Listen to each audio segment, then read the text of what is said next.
What's going on, everyone? The Nipsey Hussle murder trial is underway in Los Angeles. The killer Eric Holder's team has admitted to the killing of Los Angeles rapper, arguing that Eric Holder killed him in the heat of the moment rather than it being premeditated. On March 31st, 2019, Nipsey Hussle arrived to the Marathon clothing store in a black Mercedes-Benz Geely coupe around 2:50 p.m. to casually check on his clothing store and greet the people in the community. Now, there was this girl, Brianita Nicholson, who was casually seeing the alleged killer, Eric Holder. Now, Brianita is a key witness in this whole trial. Brianita was working two jobs at the time, one as a personal caregiver and the second one as a Lyft driver to earn some extra cash dollars on the side.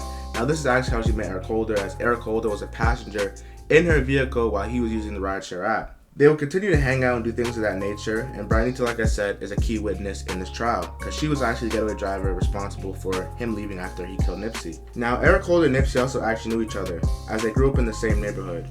Eric Holder and Brianita pulled up to the Marathon Clothing Store Plaza to get some food in a white 2016 Chevy Cruze. She recognized Nipsey and was excited because she thought he was fine, she loved his music, and she basically wanted to get a picture taken, which she did, so she started praising him. Right before she got a picture taken, Eric Holder got out of the car and walked towards Nipsey and his crew.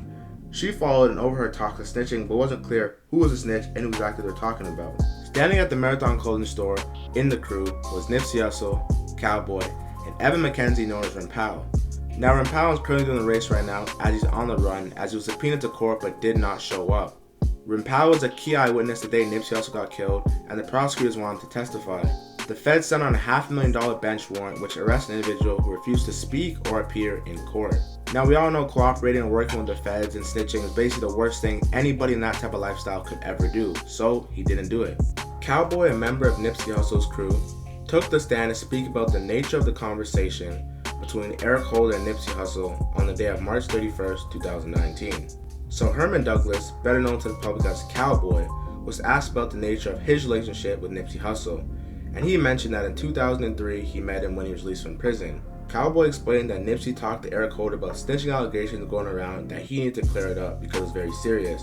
Cowboy also went on to mention that he started working on the Marathon clothing store through Black Sam, which was Nipsey Hussle's brother.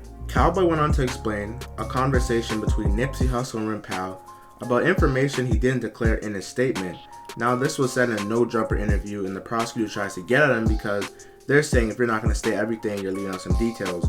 So it's obviously clear that the feds are using all available resources to their advantage. In this case, the defending Eric Holder's team has acknowledged that he did indeed kill Nipsey Hussle, but their main objective in this trial is to prove that this was voluntary manslaughter and not premeditated murder, explaining that he got so upset in the moment over the girl praising Nipsey Hussle right in front of his face, the snitching allegation that Nipsey told him about right to his face, that it got him so angry and heated that he killed Nipsey Hussle right on that day, instead of premeditated murder, which is what the prosecutors are trying to prove.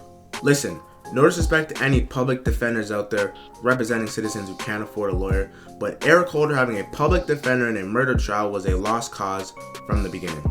This is one of the first hip-hop cases I've seen in a while where I feel like the defense is arguing extensively with all their might between two murder charges like a murder isn't a murder.